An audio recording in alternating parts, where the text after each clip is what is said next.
Di tengah bencana banjir bandang dan longsor di Sumatera, negara tidak tinggal diam. Melalui operasi militer selain perang, TNI bersama BNPB telah mengerahkan kekuatan penuh alutsista udara dan laut. BNPB turut mengerahkan 5 pesawat Cessna Caravan dan 7 pesawat helikopter.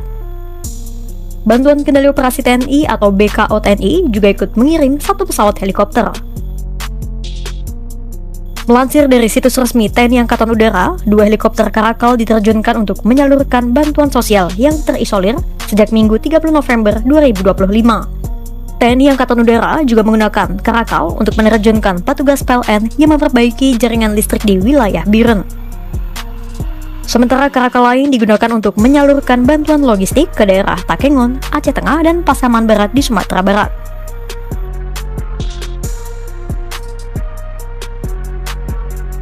Bantuan tak hanya datang dari udara. TNI Angkatan Laut turut mengerahkan 3 kapal perang untuk membawa bantuan kemanusiaan. Kepala Staf TNI Angkatan Laut Laksamana TNI Muhammad Ali telah melepas KRI Dr. Suharso, KRI Semarang, dan KRI Teluk Gilimanuk dari Jakarta. 3 KRI itu telah berlayar sejak Minggu 30 November 2025. Kami dari Angkatan Laut mengerahkan 7 KRI saat ini yang sudah beroperasi dan terdiri dari 2 kapal rumah sakit.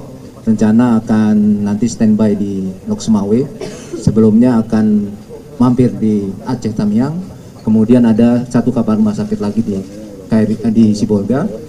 Kemudian nantinya mungkin akan ditambah 1 KRI lagi, yaitu kapal tanker KRI Bontang untuk mendukung bahan bakar di mana banyak daerah yang memerlukan bahan bakar untuk diesel generator. Ketiga KRI itu membawa berbagai kebutuhan pokok dan perlengkapan darurat, mulai dari beras, mie instan, air mineral, family kit, selimut, terpal, tenda, popok bayi, pembalut, hingga perahu karet. Selain 3 kapal dari Jakarta, ada pula 2 KRI lain yang ikut mendukung operasi. Mereka adalah KRI Dr. Rajiman Wedyo Diningrat yang berangkat dari Surabaya menuju Sibolga, dan KRI Sutedi Senaputra yang berangkat dari Belawan ke Aceh. Selain TNI Angkatan Laut, SAR juga turut mengirim kapal negara atau KN SAR Ganesha pada Selasa 2 Desember 2025. KN SAR Ganesha itu diberangkatkan ke Padang dan Sibolga untuk memperkuat dukungan logistik pada operasi penyelamatan. Total ada 80 personel yang dibawa oleh KN SAR Ganesha itu. Data terbaru per 3 Desember 2025 menunjukkan bencana ini telah merenggut lebih dari 800 jiwa dengan lebih dari 600 jiwa masih dinyatakan hilang. Kerusakan infrastruktur juga sangat parah. Lebih dari 3.600 rumah rusak berat dan fasilitas umum banyak yang lumpuh. Jumlah pengungsi mencapai angka kolosal, menyentuh 3,3 juta jiwa, dan data ini akan terus diperbarui oleh BNPB. Kondisi ini memicu operasi bantuan udara terbesar. Dalam 4 hari saja, TNI sudah mendistribusikan bantuan hingga 127.318 ton sejak Jumat 28 November sampai Senin 1 Desember 2025. Bantuan dikerahkan dari pesawat angkut, helikopter, sampai kapal perang. Semua pihak pun berharap semua warga terdampak di Sumatera bisa segera mendapatkan bantuan secepatnya dan kerusakan bisa segera ditangani. Armada tempur dialihfungsikan jadi jembatan logistik untuk menembus daerah-daerah yang terisolasi akibat banjir dan longsor di Aceh, Sumatera Utara, dan Sumatera Barat. Puluhan pesawat pengangkut dan helikopter TNI diterjunkan untuk menyalurkan ratusan ribu ton bantuan. Tak hanya pesawat, kapal pun juga turut dikirim. Kira-kira apa saja alutsista TNI yang diterjunkan dan bagaimana proses penyaluran bantuannya?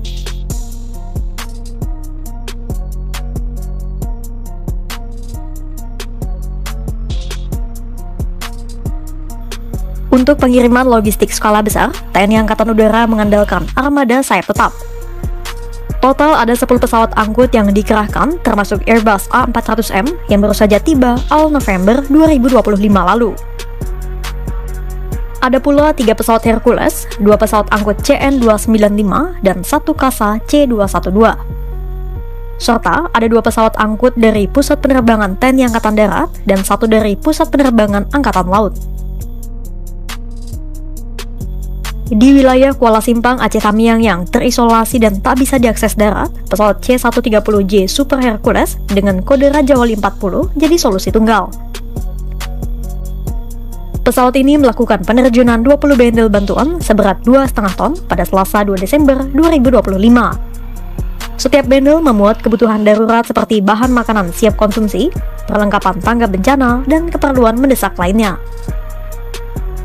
Penerjunan ini melakukan metode LCLA atau Low Cost Low Altitude, di mana bantuan dijatuhkan secara stabil menggunakan parasut dari ketinggian yang sangat rendah, antara 600 sampai 1000 kaki di atas permukaan tanah untuk menjamin akurasi pendaratan. Selain Hercules, pesawat angkut CN-295 dan Kasa C-212 juga turut menyalurkan bantuan lewat helibox. CN-295 menyalurkan 90 helibox dan Kasa C-212 menyalurkan 100 helibox lainnya. Keduanya menargetkan titik-titik yang membutuhkan logistik cepat pada Selasa.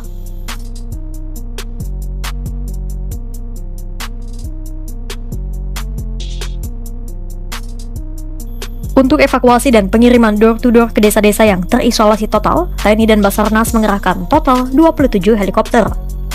Helikopter ini ibarat pasukan capung yang mampu bergerak lincah di medan pegunungan Sumatera. Untuk mendukung mobilitas udara, TNI mengerahkan 6 unit helikopter H225M Caracal, sebuah helikopter Super Puma, dan 1 unit helikopter Mi-8.